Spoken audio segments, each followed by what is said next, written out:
Hi guys, nag-order na naman ako ng anik-anik sa online. So ipapakita ko sa inyo guys, nag-order ako ng mascara. Kasi mayroon kaming Christmas party. Ay, nasira na siya agad anak.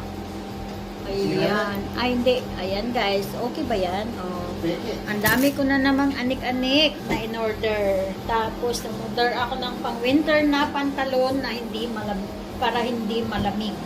Ayan guys, mainit ito siya. Mayroon siyang ano sa loob. Ayan. Ang dami kong in-order na mascara. Kasi yung iba rin. Ayan. O, diba? Ano pa ba yun? Ito naman, ibang klase din ito. Mayroong ibang klase. O, pareho lang ba? Ayan. O, pare-pareho sila. Bala sila. Kung gusto nila. Tapos ito. Ito nakakaiba. Ayan. O, tingnan nyo guys. Online, anik-anik guys. Thank you for watching.